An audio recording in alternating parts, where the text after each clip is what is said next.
Hey everyone, so I just wanted to do another video about Islam, because here's the thing. If you think about all the threats in our world, you have things like communism, you have things like Islam. Ideologies are dangerous. Ideologies are very, very dangerous. On one side of the world, we have issues right now with Muslims who are following this very, very toxic ideology. And on the other side of the world, we have these social justice warriors who are also spouting out this really, really toxic ideology. And the deal is that the social justice warriors, we just kind of laugh at them and we make fun of them. And sometimes they hit people in the head with rocks. But they don't really have that much power right now. Right now, the Muslims have a lot of power. They are in control of the Middle East. They, big powers over there that we trade with and deal with on a regular basis, and all of these things.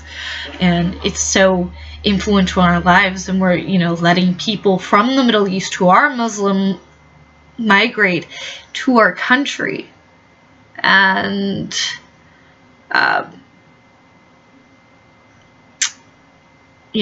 this is a big deal. You see what's happening in Europe right now, where there's terrorist attack after terrorist attack after terrorist attack, and it just doesn't seem to stop, and there doesn't seem to be any end. And it's like, where's the tipping point to which we finally take enough action where we fucking get the job done and start to realize how terrible this ideology is? See, if social justice right now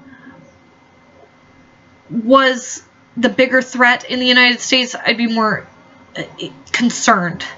I mean, it's a big threat, right? It is a big threat. And in Canada right now, they just passed legislation which makes it illegal to speak in certain ways or something like that. I don't really follow Canadian news that closely, but they just passed a censorship bill. And luckily in the United States we have the First Amendment, and damn sure I would fight to the teeth if I ever got in trouble for saying anything at all, because that's my guaranteed right as a U.S. citizen. And maybe I'm just a little bit spoiled, because I've got all these rights and stuff. I'm privileged. I'm American, therefore I'm privileged. Got it. I'm also white, so I must be racist too. Just all the shame. Shame, shame, shame. Anyway, but the Muslims, they control portions of the world. They enslave people. They oppress women. They're actively doing super terrible, horrible things that most of us can't imagine. You talk to a random woman who's been raped. I don't know for sure, but my guess is the most traumatic part of that probably isn't the fact that a penis would put in her vagina. Okay, that's not the worst part. And I think most people would probably agree with this, is that the worst part about being raped is having your consent taken forcefully away from you. You have no choice. You have to do it. You have to. And to have that choice taken away from you, and it's a terrible thing. And some cultures are just better than others, and I think the United States has a pretty fucking great culture. We value freedom of speech, we value freedom, we value liberty, we value justice. And we try to balance those things out as best that we can. And we fuck up a lot, and there's a lot of corruption in our government. But the things that we stand for as a nation, or at least the way I saw it growing up, and what I would like our country to stand for, all those things, Islam is opposed to all of those things. Every single one of them.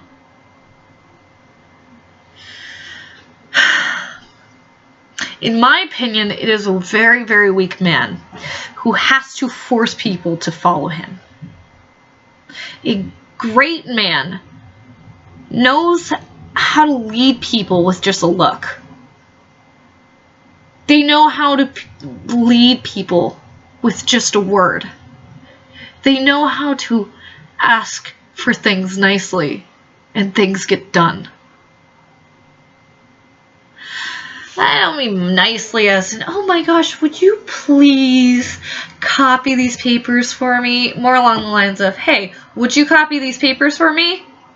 And they're like, yeah, sure, whatever. And it's like that. A great man is somebody who can lead through his words, through his ideas, through his encouragement, through, and most importantly, through his own actions himself. A great leader shows the people who follow him how they're supposed to act. Muhammad was not a great man, okay? He just wasn't. He was a very, very weak man. He ruled through terror. Do you get that? He let his men subjugate women. He let his men oppress women. Okay, I know the Christians haven't been like the best to women in the entire expanse of time. I mean, if you look at what sort of rights I have now as an American woman living in 2017 versus, women living in the medieval times, I'd rather take now. I like having all the rights that I have. But, the Christians don't cut, well, okay. This is, I'm thinking Western European history for the most part here. But from my knowledge, Western European people didn't, cut clitorises or, there's more of a sense that a woman was, part of the was not an object, they were a personhood, there's more, I get the sense that there's more of that, and I'm not saying that's true for all points in time in Islam, but Muhammad very clearly said that his men were allowed to beat their women. I don't know where exactly in the Bible it says you can beat your wife if she doesn't want to submit to you. I mean, it might say it somewhere in the Old Testament. I don't know. I'd like to know that. It's really hard for me to focus on reading the Old Testament, though. I can get through the Gospels, and then I start to lose focus. It's terrible. It's terrible. It's like Genesis and the Gospels. And I fully recognize that I'm not 100% educated on anything at all.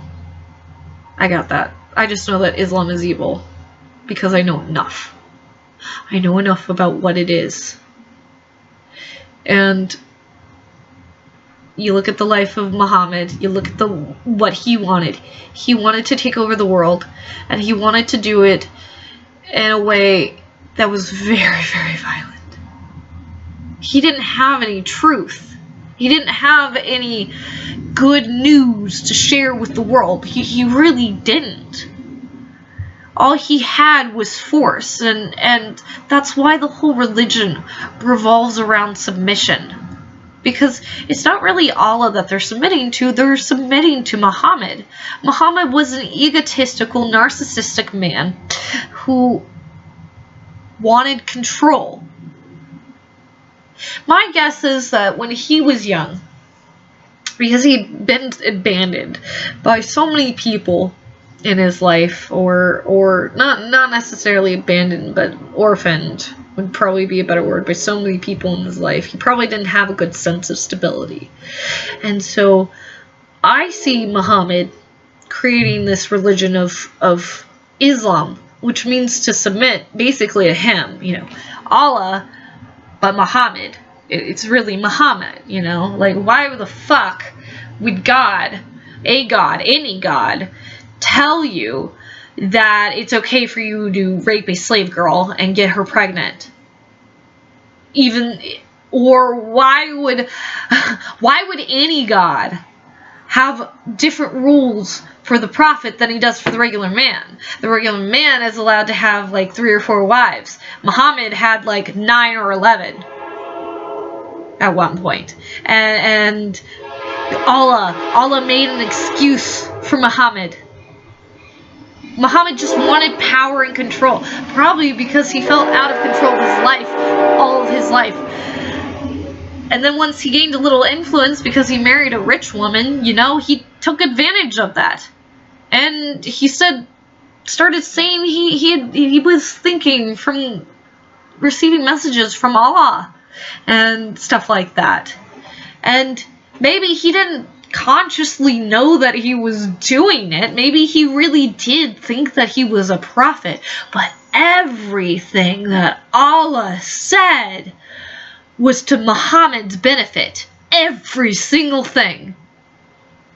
Muhammad set people on fire. Muhammad raided caravans. He raped women.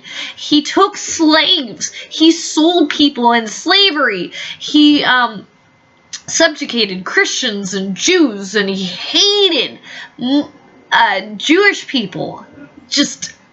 And he called them pigs, and this man is evil. You know? If you look at his example and you think to yourself, you know, how a great man is supposed to lead, and you're like, okay, a great man is supposed to lead through example, and you look at the example of Muhammad as leader of Islam, and you're like, God damn, that's gonna be a violent religion. Hell yeah, it is. Hell yeah, it's gonna be a violent religion. And the only reason that people are letting this violent, nasty religion into our culture and letting it start to infect us is because of guilt. They've realized that we're weak over here. We're spiritually weak, you motherfuckers. Get a god or something. God damn it. Ideally, a god with some sort of freedom of spirit attached to it, where it's like, oh, we support freedom of speech, blah, blah, stuff like that. All that good stuff. All that good positive stuff. You want your God to be on the positive end of things. Something to shoot for. Something to aim for. Something that's not raping women in the streets because your prophet said that it was okay because they're infidels.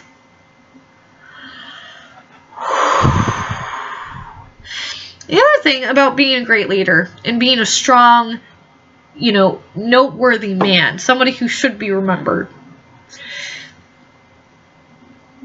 is that people follow you without incentive. Not only is it of their own free will, but it's also without incentive. And I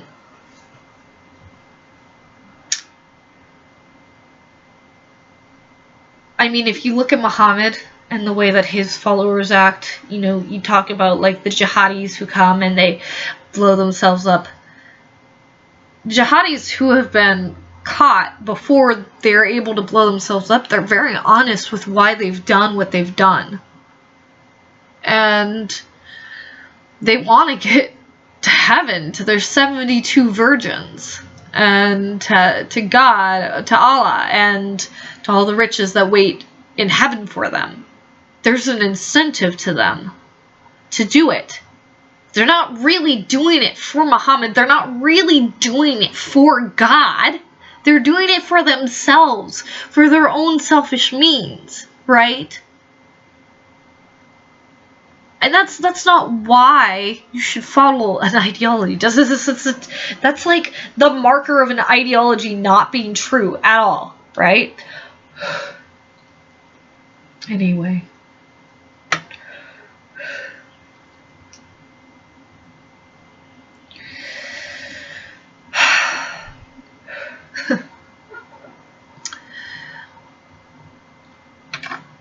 It's just,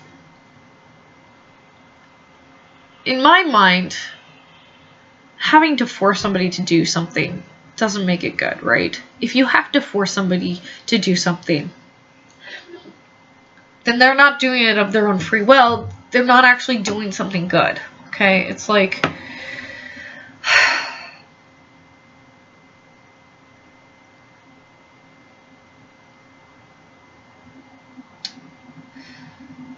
It's like if you rape someone, you're responsible for that, right? But what if you rape someone because someone was holding a gun to your head? Are you then responsible for the rape? The person holding the gun was like, I want you to rape this person. If you don't, I'm going to shoot you in the head right now. Would you be responsible for that? And there's an argument to be made that you wouldn't. But the same is true for something good that you're also forced to do. Like, if your parents force you to go into a soup kitchen and hand out bread to people, it doesn't actually make you a better person. You might grow from the experience, and maybe your mode of being goes from being forced to actually choosing to do it and be engaged in the moment. That's one possibility, but being forced to do something good doesn't mean anything. It's not good for you. It's a clear marker that Islam is just a false, negative, terrible ideology. And, you know, and it wants to enforce itself upon people. I mean, Muhammad's whole goal was that he would just take over the world. I think his goal was more, you know, along the lines of the Arabia Peninsula, because that's, you know, his realm of influence back then. But the idea of Islam is to just spread, conquer, and make everybody submit and force their will upon everyone. And I think it's one of the worst things you can do is take away somebody's choice, right? Because you have to be responsible for your own soul. You have to be responsible for your own physical and mental and emotional and spiritual development. And if you take away somebody's choice, you make it less possible for them to advance themselves. And they need that choice. They need to have a choice. Because that's the only way that we grow. We can destroy ourselves through choice. That's for damn sure. You see that with drug addicts and lots of different situations where people just destroy their lives for no good reason. So that is a result of choice. But that's still our choice. We still make those choices. And, you know, it doesn't do us any good to restrict that. Because if we're going to be terrible, horrible people, our souls should feel the consequence of that weight. Whether you think the suffering is simply psychological, or if you think there is a higher realm, the suffering is there. And, you know, there's going to be results in your life. If you're just a god-awful person, things are going to go to shit in your life. That's true. 100%. And if you're a really great person, odds are things are going to go good in your life because people are going to want to help you and be around you. And life just goes so much easier when people actually like you and want to be around you. And you live your life properly. Which means, you know, going out and contributing to society. And all these wonderful and amazing things that decrease the suffering of the world, you know. But you have to choose to go do that. You can't have somebody make that choice for you. You have to choose to do that. And Islam isn't a choice about submission. It's a force of submission. It forces you. And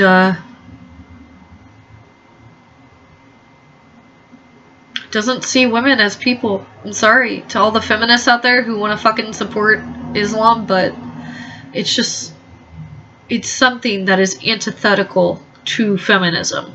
And I hope you come to the realization of that. Anyway, I think, you know, I ramble a lot. I'm sorry. And I understand that. Anyway, if you enjoyed this, you can subscribe or whatever, or follow me on Twitter. I'll put the link below or whatever. And so, I hope you guys have a great day. And I hope that maybe somewhere in my ramblings something sparked in you that would make you also want to speak out against Islam. Because Islam, no matter what you say, it's just, it's a terrible ideology. It just doesn't make any sense. It is so horrible. I just don't understand how anybody can defend it. If you really know about Islam, how can you defend it? Alright. Have a great night.